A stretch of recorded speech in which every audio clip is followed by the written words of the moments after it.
And now the director of Sunseed The Journey and today's host, Amartat Cohn. Hello, everyone. This is Amartat. I'm your host today for our Wisdom Talk number 18. I'm really looking forward to this great program with Rabbi David Rosen. He's an important voice for peace in our troubled world. He's tirelessly been working to increase interfaith dialogue amongst the various religions, especially between the Jewish and Christian leaders. He participates in and created many different organizations around the world, working for peace and understanding, and is now International Director of the Interreligious Affairs for the American Jewish Committee. He started this interfaith work when he was the rabbi of the largest congregation in South Africa. And then he continued that work, became chief rabbi of Ireland. He's the only Orthodox rabbi that's been both honored by Queen Elizabeth for his unifying work and also by the Pope being given knighthood. Welcome to Wisdom Talks. First, let me just say I have great admiration for the work you're doing and the great human being that you've become. My first question for you is, you say, I've heard you say that you're a modern Orthodox rabbi. How would you define that? The truth is that the word orthodoxy is a bit of a misnomer because it comes obviously from the Christian world, and it suggests that there is an orthodoxy in doctrine. In other words, that there is a right way to believe. And the truth is that Judaism has always been, from a theological point of view, one of the most diverse, perhaps in terms of the Abrahamic religions, the most diverse in theology. We've had enormous differences of opinions. We've had scholars and philosophers who have thought that the others have held ridiculous ideas, even heretical ideas, but it hasn't led to a split within the community because it's not been theology that's really mattered in the Jewish tradition. What really matters is how you live and what you do and how you practice. Judaism is essentially a way of life that is born out of the experiences of a particular people. In other words, a people's experience of the divine in its history. So it is a religion born out of a people and a people born out of a religion. That's why, contrary to many other religions, the ethnic and religious and spiritual dimensions of Judaism are inextricable. You can't separate them. Of course, it's not an exclusively ethnic religion because you can convert and become part of the Jewish people. But there in itself, I have stated a point that you're not just becoming part of a faith or of a tradition, but you're becoming part of a people, part of a culture and identifying with it. And that Judaism doesn't require of anybody who's not part of it. In other words, Judaism doesn't claim any monopoly on tickets through the pearly gates. And when somebody would come to a religious Orthodox court and say, I would like to become Jewish, the rabbis of the court would say to the person, first and foremost, you don't need to. God loves you as a good Muslim or as a good Christian. It's important you are simply a righteous person and lead a righteous way of life. But if you really want to become Jewish, then realize that you're not just taking on a spiritual way of life, you're becoming part of a people. In terms of a religious way of life, let's say, for example, praying 3 times a day, which I do, I'm like the ultra-Orthodox, often incorrectly called Hasidim. Why it's an incorrect term, I'm happy to explain. You can get back to me if you're interested in that question. But the ultra-Orthodox, often those with side locks and unkept beards and often black hats and black coats, I will pray like them. And if I go to pray in a quorum, many of them will be like that. But as a well-known Jewish scholar said long before me, those I pray with are not necessarily those I play with. In other words, they might be people with whom, from a ritual point of view, I have a lot in common with, and that's the common orthodoxy.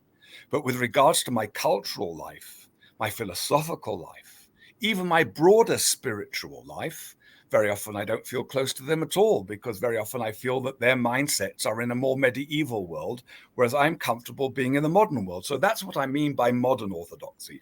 My orthodoxy functions in the modern world. And this is now what's called modern orthodoxy, is a significant stream within the Jewish world. I can see if I ask you a question, you're going to give me many different aspects. That's a problem with a rabbi. Unfortunately, there are very few short answers from rabbis. So what happened in your life that decided you to become a rabbi? That's great. So the simple answer to that is I was born into a family of a great rabbi. Now, I can't say that there was ever any consciousness that that was my destiny. But as I look back, I can see how much I'm a product of the home I grew up in. So I actually never chose to be a rabbi. What happened was I came to Israel from England. In fact, my arrival was delayed by the Six-Day War in 1967. And I came to study. And I was studying actually in an ultra-Orthodox, what you might often call Hasidic world. Why? Simply because I wanted to study a lot in as little time as possible. And if you don't have other attractions, other interests, you're not going to movie theaters, you're not going to concerts or whatever, obviously you're going to be able to deepen your study and your knowledge. So I was in that very closed world. But meantime, in Israel, things were happening. The champion who was the failed champion of the Arab world as a result of the Six-Day War was Gamal Abdel Nasser, who then received unlimited weapons from the Soviets. And 99% of the weapons were going to waste, but somebody was being killed every day. And I was sitting on my backside studying Talmud and commentaries. And the heads of my yeshiva, the seminary where I was studying, told me that by studying God's word and way, and by praying and devoting myself to spiritual endeavors, I was doing more to protect the country than the soldiers on the border. Now, obviously, I don't poo-poo the idea that a society's strength is not simply physical, and you have to build up its spiritual strength for its well-being. But the Bible doesn't tell us if you discharge spiritual obligations, then you are removed from your responsibility for physical obligations. Not at all. It says very explicitly, you shall not stand by while your brother's blood is spilled. If there's a threat, you can't say, well, I'm praying for you. You've got to go and do something, and you've got to take up arms if necessary to defend your society if it's under a dire threat. So I left that world of study and I enlisted in the military.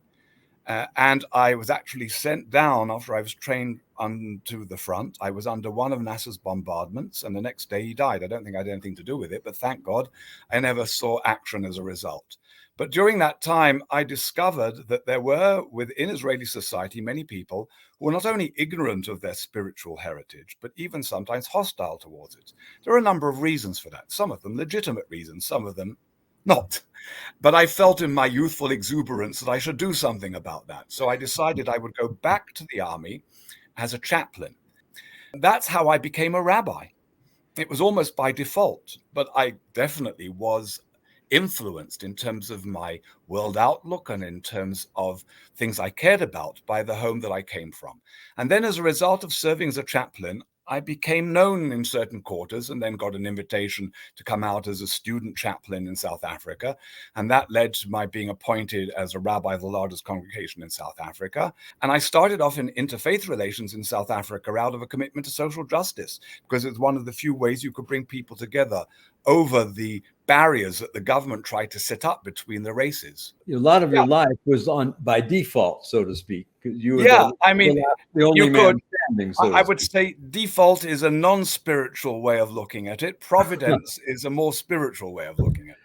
Let's talk about the interfaith dialogue and the current situation today. This book was some letters that went back and forth between you and Dr. Kendall, and your discussion about how to get a place where the two strong beliefs of Judaism and Christianity can find the places where they could meet was totally fascinating.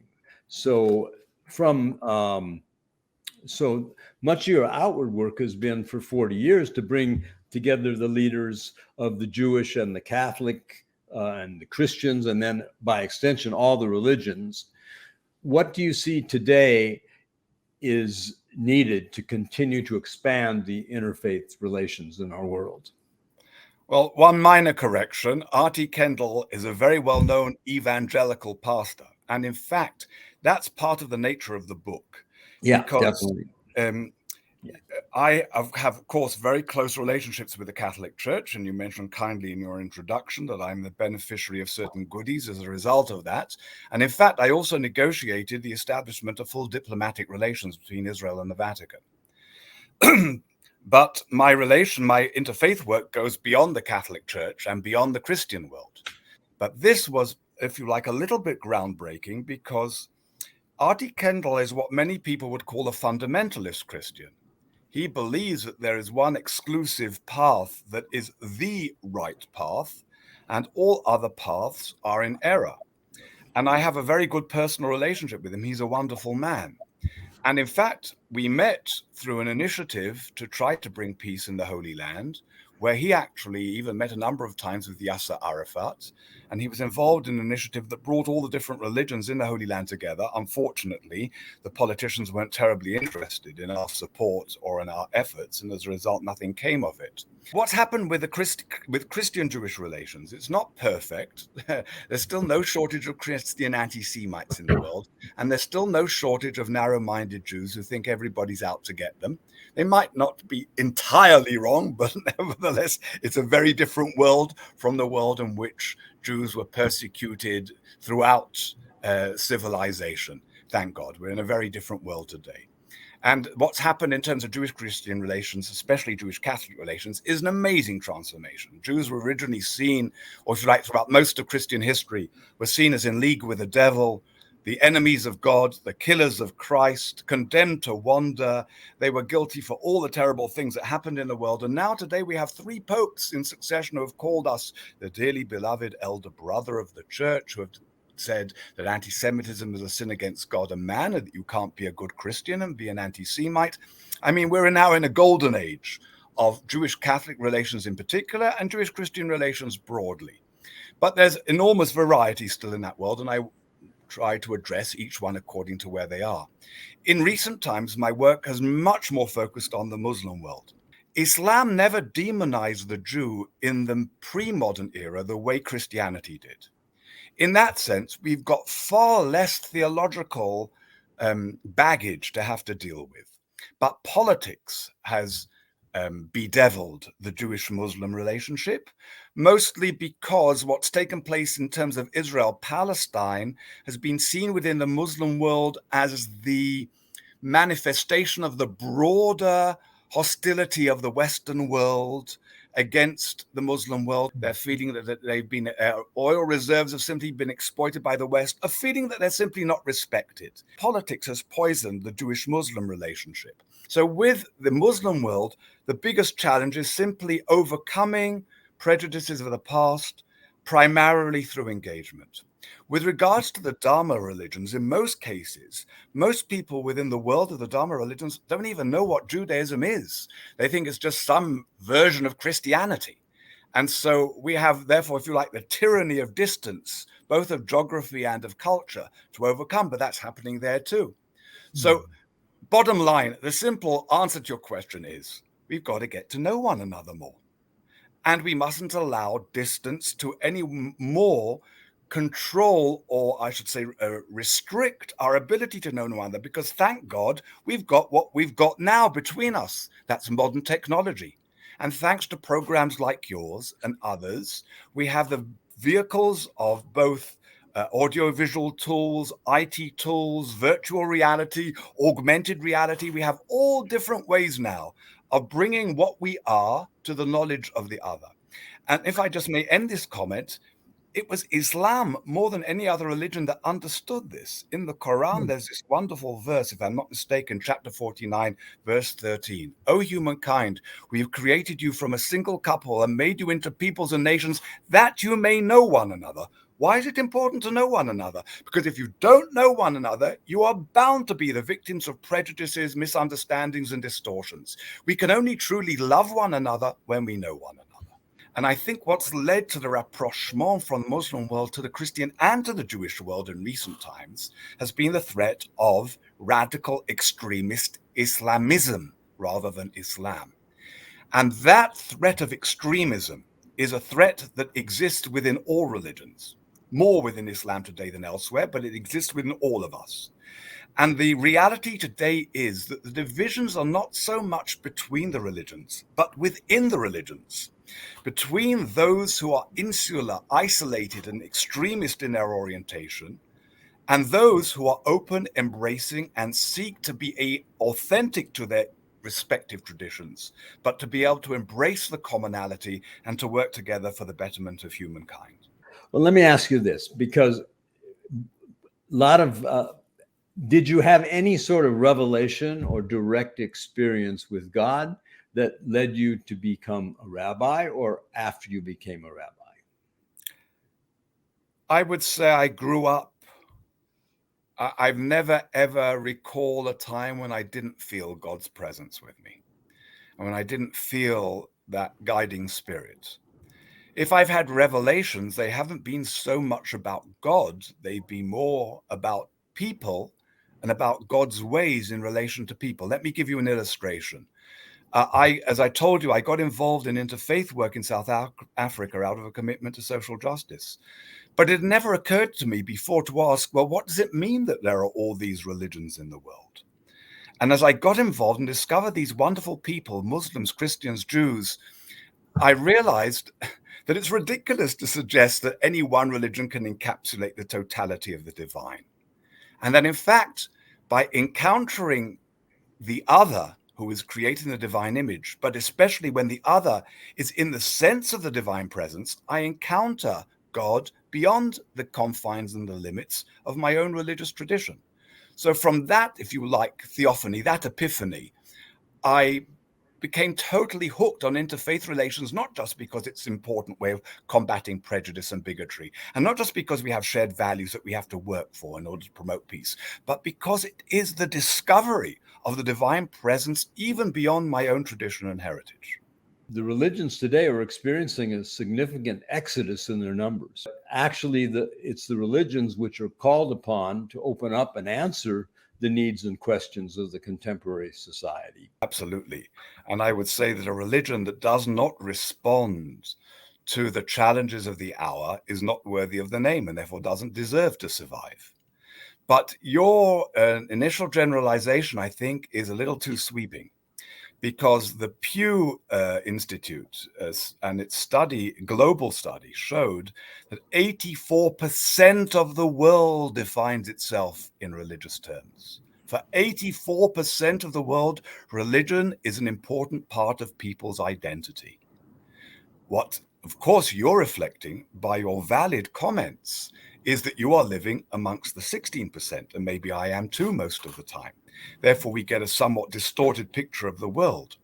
But that doesn't in any way, the fact that it's a small component of our globe where your analysis applies, doesn't in any way detract from the validity of your analysis. I agree with you that the challenge today is not irreligiosity, is not the challenge of other religions, but irreligiosity altogether. In other words, it's the loss of a sense of meaning. It's a loss of sense of the transcendent. It's a loss of sense of purpose. And the religions have a responsibility to address that sense of loss, that alienation, that disorientation. The problem, of course, for Christianity and throughout most of history for Islam is that both these religions were married to power structures. And it's power that's the problem. It's the abuse of power that is the problem. And it's very difficult for religion to be healthy and to be true to its most noblest values when it's married to a power structure. That, if you like, ironically, has been the blessing of Judaism with its curse, because it's been cursed by being vulnerable and homeless for most of its history. But the blessing has, because we have not been married to power, we have been able to maintain, if you like, throughout most of our history, a purity, or at least to avoid the kind of corruption that caused the decay and degradation of both Christianity and Islam. Can Judaism and the other religions adapt to this changing mindset, you think? I mean, when you look at some of the Jewish people who have become leaders in, let's say, the mindfulness movement was started by basically some Jewish people. And many key Jewish people today have become great teachers and leaders in various schools of Hinduism, of Buddhism, of Sufism, and other schools. It's really interesting that you use the term mindfulness, because if you were to ask me, what is Judaism as a religious way of life about?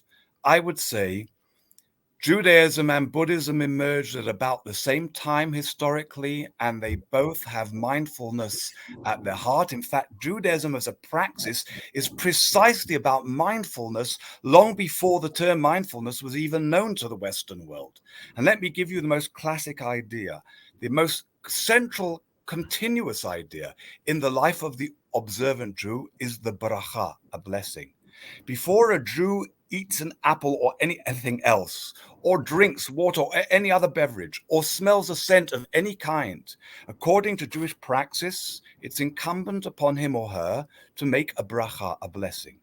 What do you do? There's a formula you recite. But when you recite this formula, what are you doing? You're pausing for a moment. You are not responding automatically, just instinctively. You are conscious, not only that you are about to benefit from the beautiful tastes and smells that you are about to enjoy, but that it comes from a force of power behind the cosmos that is reflecting its presence in your very engagement in your natural activities.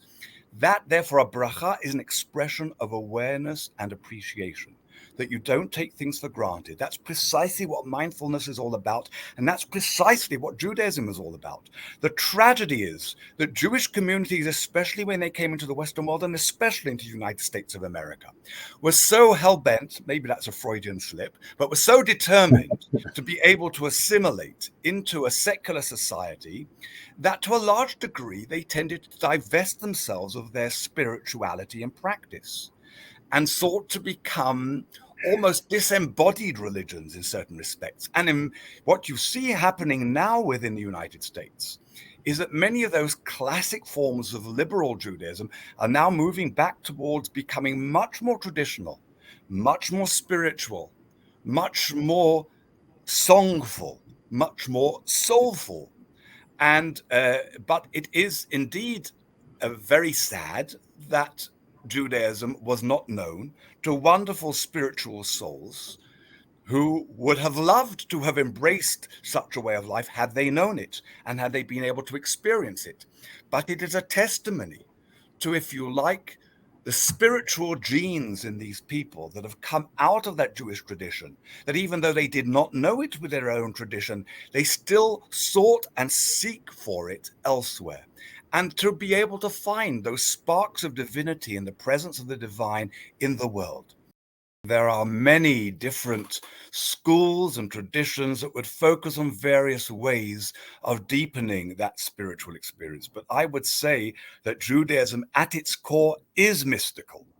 It is all about experience the divine presence, even in the mundane. That's what true mindfulness is to the Buddhists. You don't have to go. It's important to be able to train in the ashram, in the monastery, or wherever it may be. But true living or applied Buddhism, whatever language you want to do, is experiencing that transcendent even in the most mundane of activities. So here's a question that I've always wanted to ask, because I've never been able to understand within the Jewish tradition what the Jewish belief is in what happens after we die. I mean, this is at the core of all religions. In a way, this is the ultimate question we human beings have. Why are we born and then die, and then what happens? And so what is the Jewish belief? So you're asking me as a modern Orthodox Jew or as an Orthodox Jew, because if you ask what is the Jewish belief, you know the joke. If you have two Jews, you have three opinions. We are a people as well as a religious tradition, so you have enormous diversity. And within most of the liberal traditions within Judaism, they would say you live on in the minds of those who love you, or something along those lines. But if for Orthodox Judaism, for traditional Judaism, for the Judaism of the Talmud and of the vast majority of the tradition over the ages, It's clear that there is more to the cosmos than simply our material existence in this world. In fact, the sages of the Mishnah, of the oral tradition written down almost 2,000 years ago, say, this world is like the vestibule before the banqueting hall. Prepare yourself in the vestibule for your entry into the banqueting hall. In other words, there is clearly for Judaism a continuation of the spirit. It is clearly what that continuation is, clearly the result of how you have lived in this world. But exactly what it is, Judaism does not go into detail and cannot give you descriptions to the degree that you will find within Islamic tradition. Because from a Jewish point of view, unless you've been there and come back, you can't be too sure about exactly what it's all about.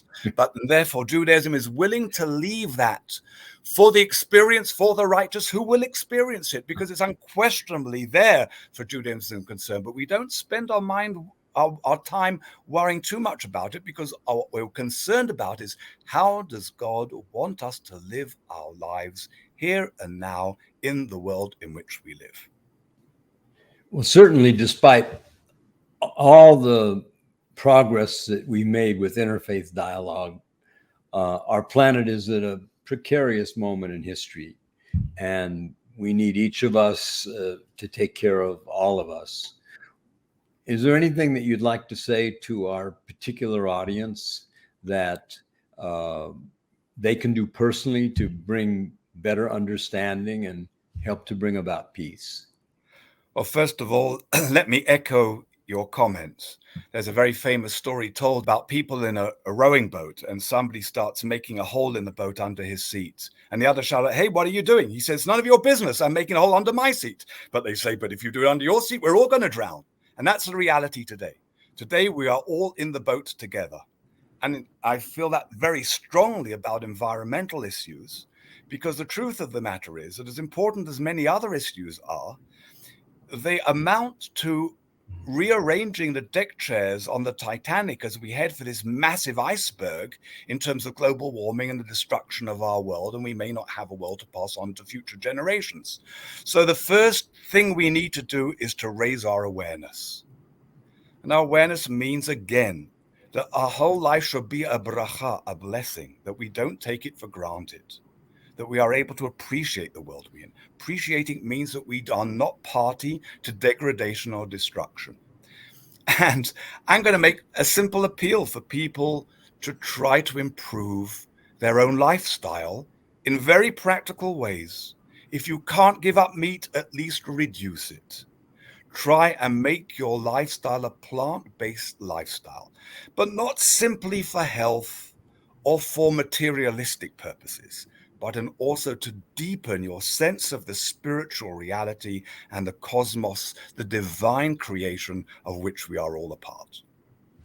What we certainly within the Abrahamic religions affirm is that the world, first of all, isn't just an accident, an incredible freak accident, but it's also not simply nature, it is creation. That means that it's the product from a divine source and a manifestation of the divine presence.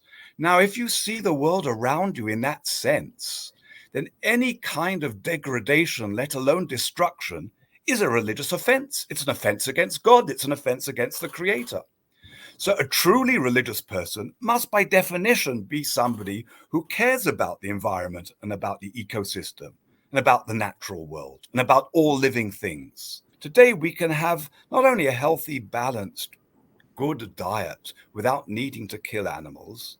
In actual fact, the livestock industry is not only the biggest polluter in the world, destroying our natural resources, wastage on a massive scale, and arable land being wasted on an enormous scale, and all the gases and the destruction of our environment greater than all the forms of transport all put together.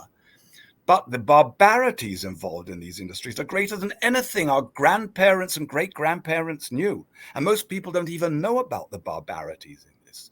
Now, how can you say that you are seeking to be a religiously sensitive person if you are impervious to this kind of conduct and to its consequences? And therefore, it seems to me that, well, these are the words of the great 18th century, great spiritual figure, Rabbi Rabbi Lowy of Prague, known to us as the Maharal. He said, "To truly love God means to love all God's creation. And he who does not love God's creation does not truly love God." I'm very grateful for you to have spent this time pouring out your wisdom to us. Usually when we end these wisdom talks, we've tended to have people that would give a spiritual practice or a meditation, which is part of their tradition. Well, as I say, we pray 3 times a day, not quite as much as the Muslims, but our prayers are longer. So that's continuously meant to be a reorientation. But as I also mentioned, our day is meant to be full of blessings. In fact, the sages say you should try and make 100 blessings a day. I mean, it's just a general idea that there should be this continuous mindfulness. There is in the daily prayers that we say, we give thanks to God for all his provisions and the daily miracles that are with us. And that is the importance, that is the challenge that we need to be able to embrace daily, to be able to see the miracle of life, to be able to see the beauty of life, and to give appreciation. The formula of each blessing starts with the words, "Blessed are you, O Lord our God, sovereign of the universe, who has given us, or who has blessed us with, or has allowed us to be able to enjoy whatever it may be."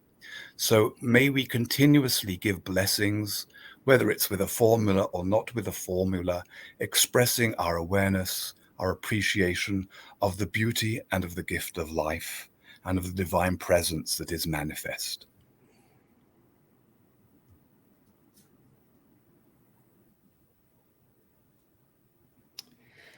Thank you, Rabbi David. Thank you, Amitat, and for the time blessings we to you. had together.